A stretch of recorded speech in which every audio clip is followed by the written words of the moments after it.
Hey, it's Gary Ross. I'm president of Inside Comms, and we're a training firm focused on workplace communication. We help people and businesses communicate better within the workplace and with one another.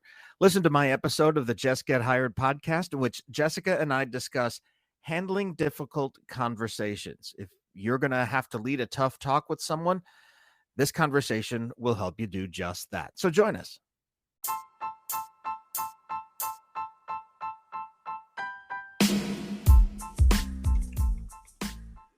Hey everyone, and welcome to the Jess Get Hired Podcast.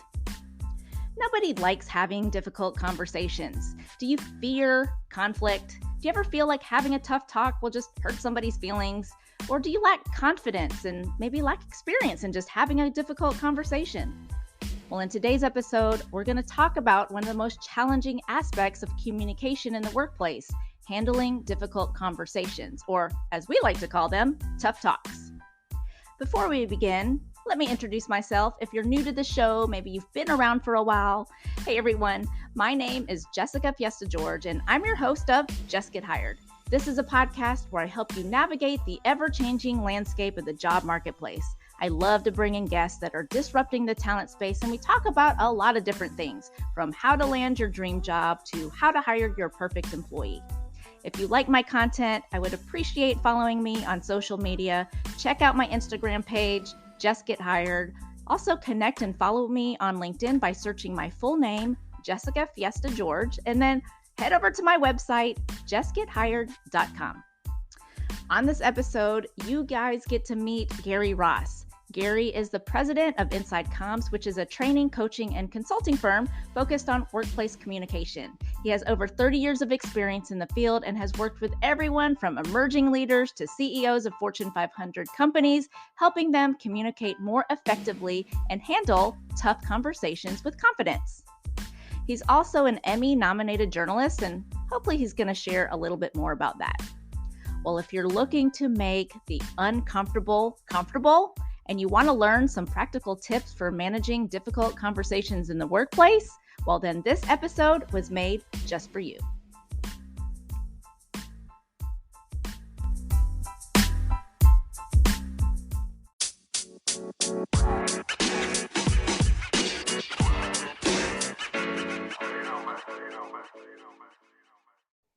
All right, everyone, I am pleased to welcome in Gary Ross to the Jess Get Hired podcast. Gary is the president of Inside Comms, which is a training, coaching, and consulting firm focused on internal communication. He has over 30 years of working as a consultant, a corporate executive, and an Emmy-nominated broadcast journalist. I think that's pretty impressive, Gary. Welcome to the Jess Get Hired podcast. Thanks, Jessica. It's great to be here. I'm so excited to have this conversation. Not everyone likes to have difficult conversations, but hopefully after we're done, it will make it that much easier. So are you ready for it? Yeah. Let's go. Difficult conversations. These are something that nobody really likes, but we have to do them in business and frankly in life too, right? And so we'll talk about some ways to get through it, both to prepare and actually go through the conversation, and also what to do afterward as well. Okay, awesome. Well, since we're talking about difficult conversations today, what was maybe one difficult conversation that you had to have in your corporate career? I'm going to flip this question around a little bit, and because the one example I have in mind, it's actually when somebody had a difficult conversation with me. When I was on the receiving end. And this was way earlier in my career when I was a reporter for a TV station in Charleston, South Carolina. And when you work as a TV news reporter, most of the time you are out in the field with a photographer, a camera person, and you work together as a pair to go out and report that story. Mm-hmm. Well, one day, one of the executive producer in the newsroom, which is like the number 2 and number 3 person in the newsroom, came over to me and said, "Hey, let's go have a chat." And we went to an empty room, and she sat me down, and she basically told me that nobody liked working with me. None of the photographers liked working with me. because I was not just thinking about what I needed to do as a reporter, but I was suggesting too much what they should be doing as a photographer. I wasn't out there letting them do their jobs and letting them be creative and all of Mhm. that. And well, a couple of emotions went through my mind. I mean, first I was shocked. I didn't know this was happening, and I was also sad because I didn't want to make anybody else's job harder than it necessarily had to be. But the way she delivered the news and talked to me about what I could be doing better and gave me ways to improve and also shed some light on a little bit more on what these other people were feeling, it enabled me to then turn around and improve, and I wound up being somebody that people wanted to work with at the end in the end. And so it enabled me to see. It was really one of my first experiences with that sort of thing, and it helped me see the value in having a difficult conversation and in doing it well,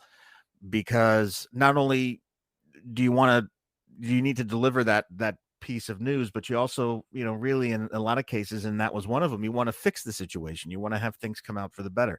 And she handled it really well, and I appreciated that, and enabled me to fix what I was doing wrong, and everything worked out in the end. So that was really my first experience with that sort of thing, and it showed me why it's so important to do it right. Nobody ever likes to get called into the office with, especially like a boss or somebody of leadership, because you're like, what did I do wrong? So I can imagine when you first got that, hey, we need to talk Yeah. spiel, you're like, okay, what happened here? And basically it was like, stay in your lane. I've had a few of those conversations done to me, but I've also had to have several of those conversations with different people that I've worked with too. And it's never a fun thing, but you do need people who can kind of call you out on stuff that you probably didn't realize in yourself that was happening. So it is a tough conversation, but someone has to do it, right?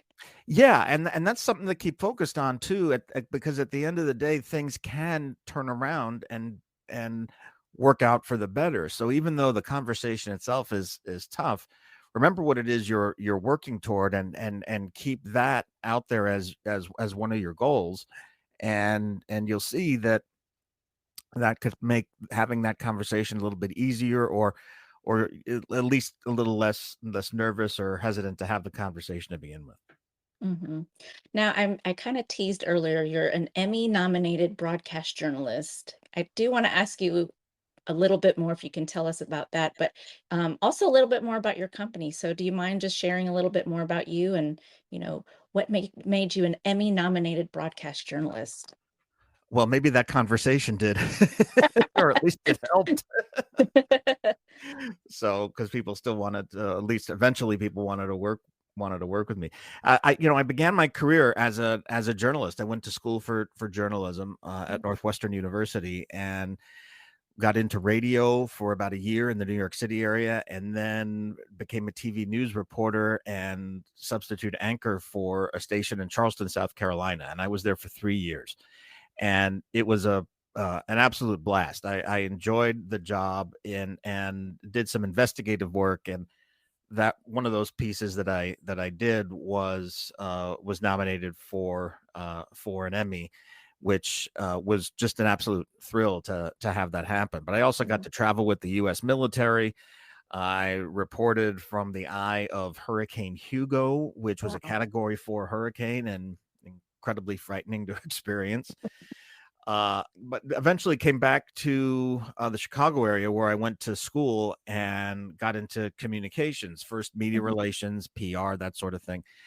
And then advanced in my career, and I ran communications departments for three companies here in the Chicago area: Hyatt Hotels Corporation, CDW, the technology company, Mhm. and one of the Fortune Brands companies, which was a parent company for some home products like cabinets and windows, and also Master Lock, the Okay. padlock that everybody has in high school for their high school lockers. And and and as I was doing that and had a broader responsibility for leading departments, I really got passionate about internal communications. So when employers communicate broadly within their organizations to their employees to help them understand and inform and inspire them in their day-to-day jobs, to help them show how their jobs, how their work, what they do connects to the overall big picture, help them make sense of any of the change that's going on in the organization. And I really liked it because it was really a unique win-win. You got to help create an engaged workforce that helped the organization, and then you help the individuals in that workforce when they're walking into the office every day or flipping open their laptop every day. They understand why what it is they do is important to the overall organization. They can go back to their friends and family and explain what's happening in their organization and why they're connected. And it just helps people have a more fulfilling work life. So that really motivated me on that end.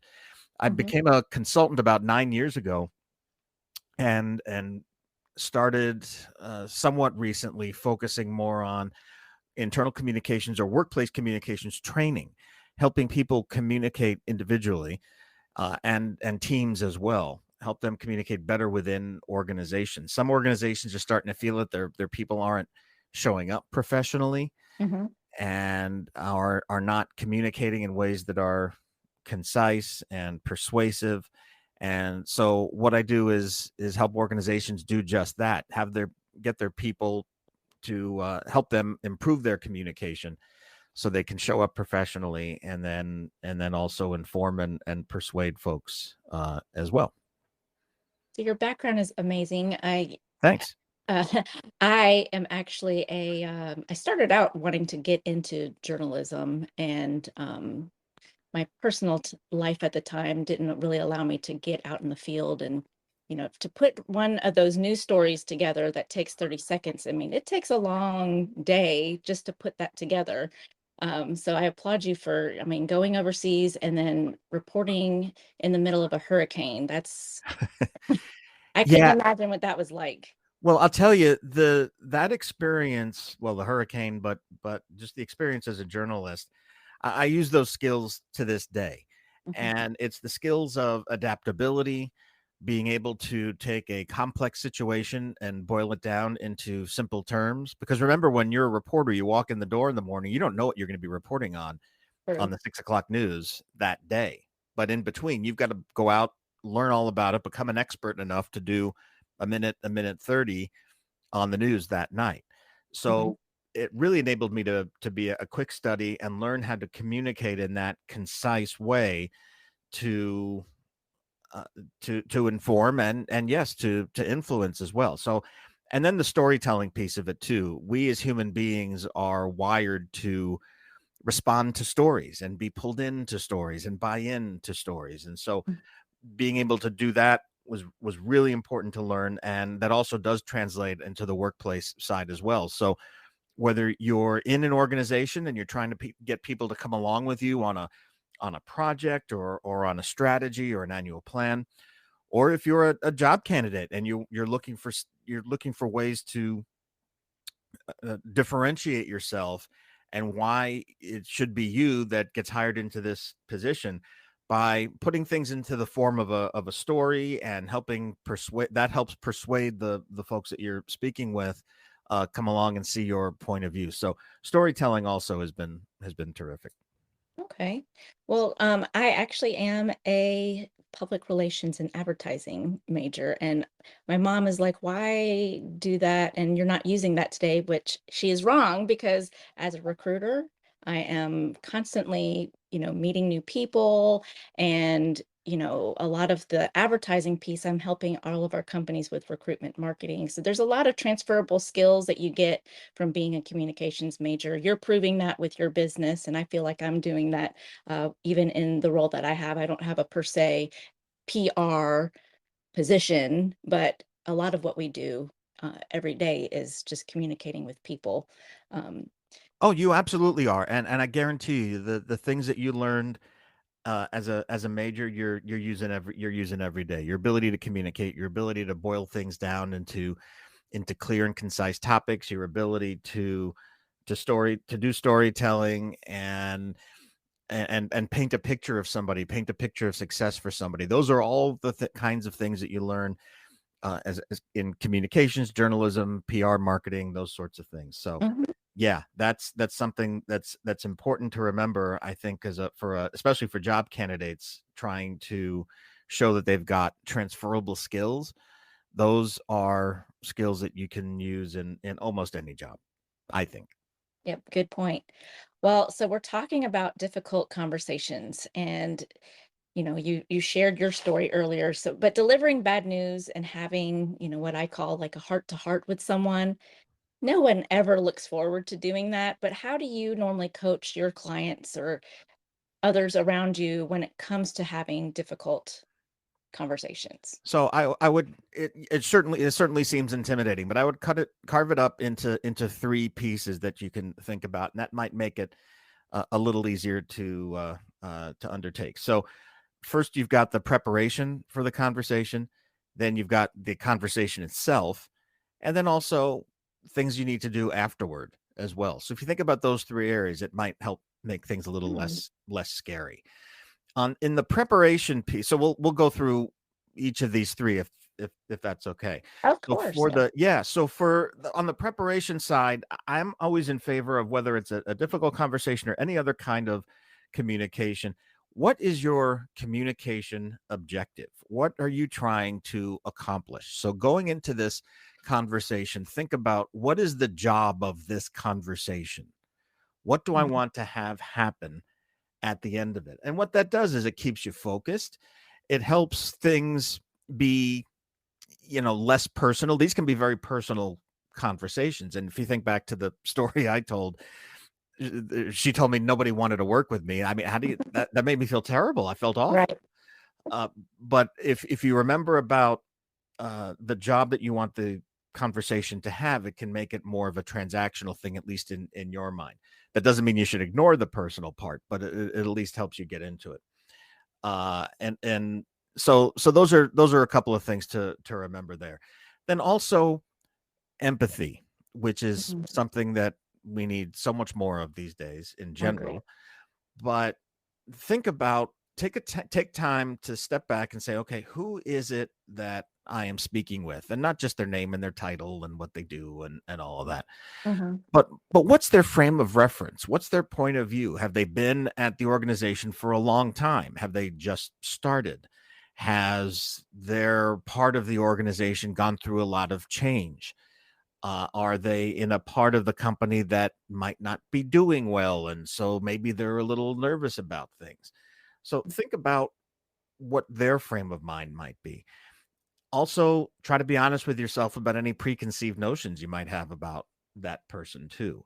And Mm. think about what else might be going on in their world and maybe even in their personal life too. But all of that will help you put yourself in their shoes to some degree, and that empathy will come through in that conversation that you have. And then as you're continuing to prepare, and the preparation for me, I think is the biggest part. So this will be kind of the biggest section of Okay. those three that we talked about.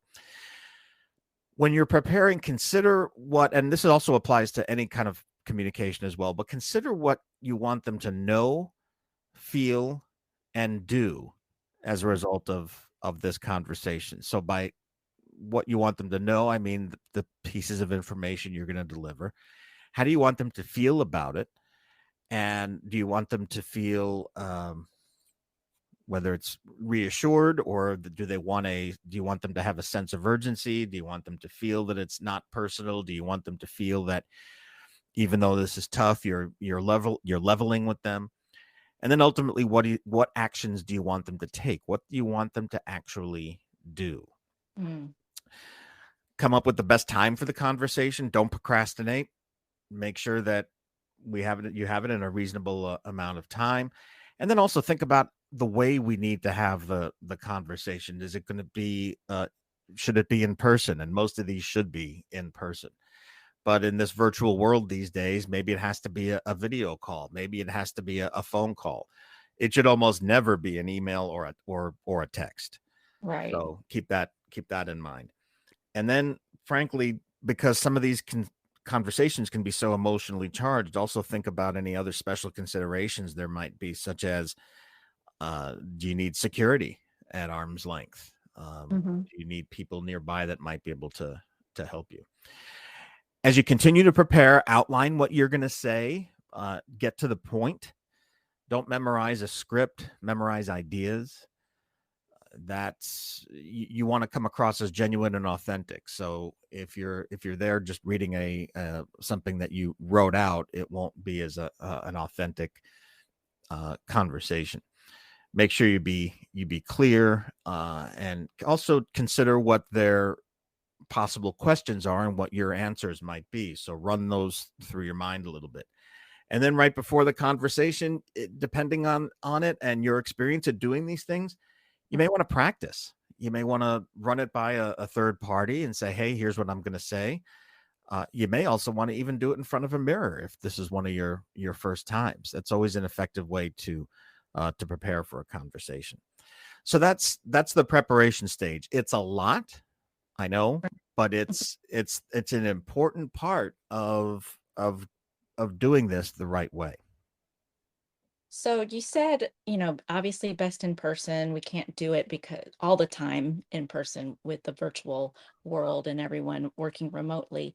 Is there maybe a best time of day to do it? Should you do it in the morning? Is there a good time? Like, I know for rejection letters, they say never try to send something on a Friday. You don't want to ruin someone's weekend, but then you don't want to do it on a Monday either to ruin their week. But, no, I mean, I don't think there's really a good time to say anything hard to somebody, but in your, I guess, observations with doing this all the time, is there a best time of day to approach a difficult conversation? I'm sorry, I hate to say it depends, but it depends. Okay. It No cookie cutter answer. Yeah, no, because it depends on the organization, the circumstances.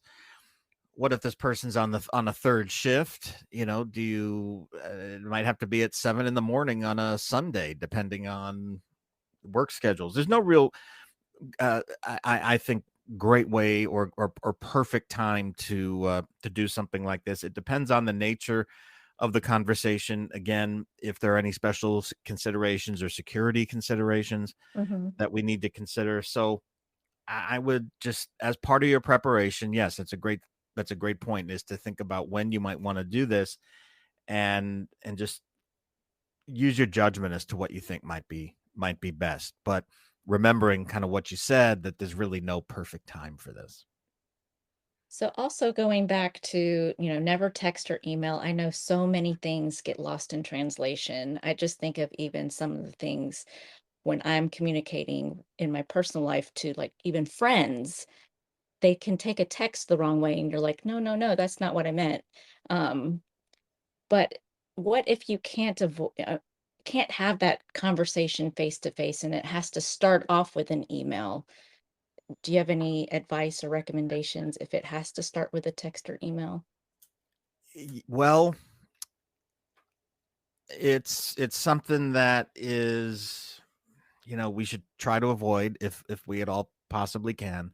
But if it's something that needs to start on email, I would just try to make that part as brief and clear and concise as possible, and get to a personal conversation as soon as you can. Okay, that's good.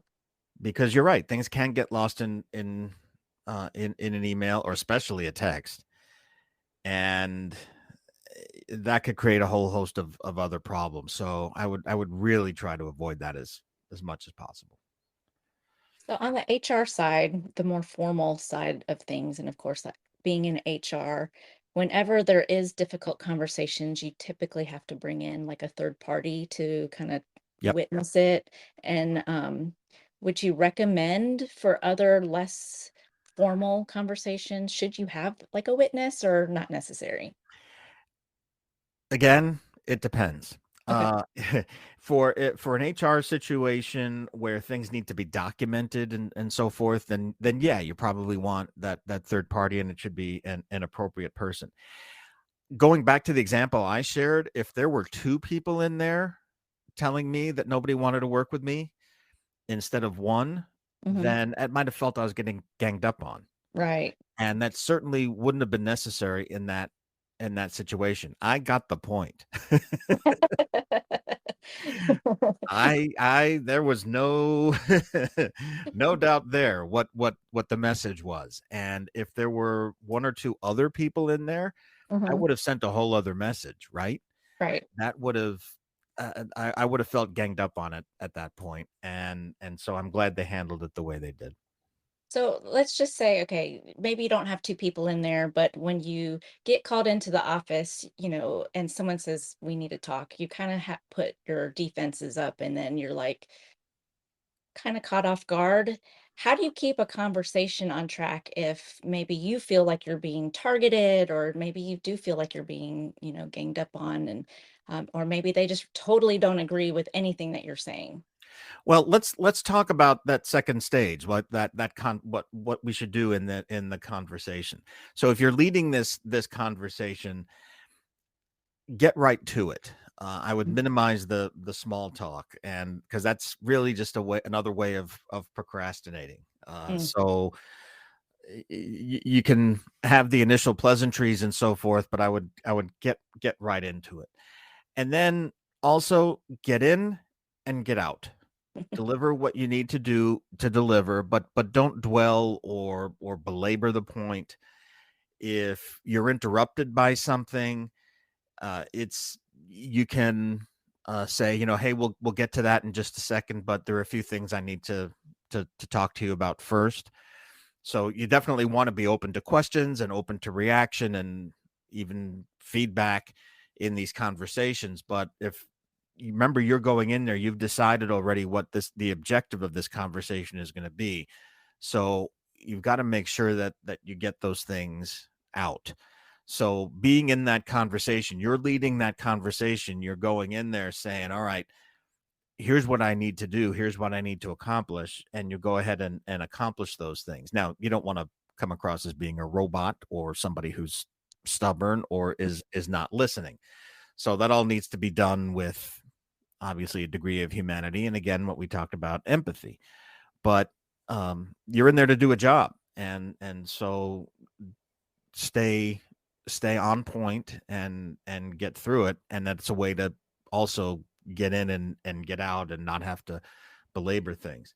Also be conscious of your body language. If you're sitting there with your arms folded, or if you're leaned back away from the person, you could come across as being defensive. If you're leaning too much toward a person, you could be construed as being hostile. So you want to make sure you try to have neutral or even open body language for something like this. And also, it's also important as the conversation goes is to make sure that you're listening, and not with the intent to respond, but to understand. You're Mm. not listening to in a way where you're trying to formulate your response as the other person is talking.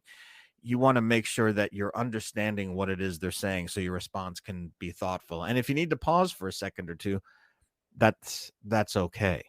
So I would that's how I would get through it without being distracted by any reactions that somebody else might have.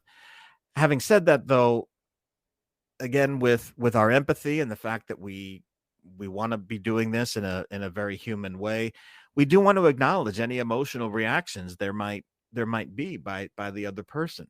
It's okay to say, I know this can be difficult to hear, but it's important that we talk about this. Mm. And do you have any other questions about what it is I'm saying? And is there anything you want me to go over again? That sort of thing. I will tell you though, almost never do you want to apologize, Mm. because if you're having the conversation, there's a real reason you're having the conversation. So there's nothing really to apologize for. Apologizing is not being empathetic. You Mhm. can say being empathetic is, I know this can be difficult to hear, but apologizing is taking it a step too far. Never say, I understand how you feel, because you don't, because you're not that person. And as much as you've tried to understand what that person's frame of reference is, there's no way you know exactly what's going on in somebody's head. So if you may be trying to do the nice thing and say, I understand how you feel, you really don't, and that can be that can almost be offensive sometimes to certain Mm. people in this situation. Well, I think unfortunately I'm guilty of that. I do start conversations with, like, I'm sorry I have to bring you in, or I'm sorry we have to have this but you're right. It kind of minimizes the entire conversation when you start off with that. So thank Yeah. you for the reminder. Sure. No, sure. And these conversations, right? I mean, there's a real reason to have these. There's a business reason, there's whatever else it is that we've decided we've got to go in and do this thing that we know is going to be uncomfortable. Mhm. And if we apologize, it takes away uh from the I guess not only the gravity of the situation, but it almost can appear to the other person that there's some wiggle room here, or you don't really mean what you're saying. Sure. There's something else going on here that you're not telling me. No, this is it. This is why we're having this conversation, and here it is. I'm giving it to you straight. Well, Gary, I think you've delivered a bunch of great points on all of this, and hopefully our audience will get some great tips on how to have those tough talks with people, because I think this can also help you in your personal life and, of course, your professional life. But as you were talking, I can think of many instances where I've had to have conversations either with friends, even my spouse, even my daughter. And I think now I've got the framework that you gave to kind of help prepare, make sure I am very thoughtful in my conversation and how I approach it. So I think these tips will help our audience. And I'd love to have you back too, to, like, maybe we can talk about nonverbal communication, because I didn't think about that aspect of, how your body language can come across. Even though the message might be one way, your body language says another thing. So maybe we can have a follow up one day. But I think that's important to think about as well. Yeah, and well, and I hope, gosh, I hope I'm not coming across as the voice of doom or anything like that. It's a kind of a tough topic, I know, No, it is but I tough, want but to, but it's important, and frankly, this helps. If you do all these things, I firmly believe it helps it go down better for the person on the receiving end as well. I just do want to touch briefly on what we said that third section is afterward. Just make sure anything that you promise in the conversation that you say you'll follow up on, that you do follow up. And you might, depending on the nature of the conversation, you also might want to check in on that person afterward as well, see how they're doing. good, good point. Well, Gary, what's next for you? What's anything going new with your business? Anything coming up?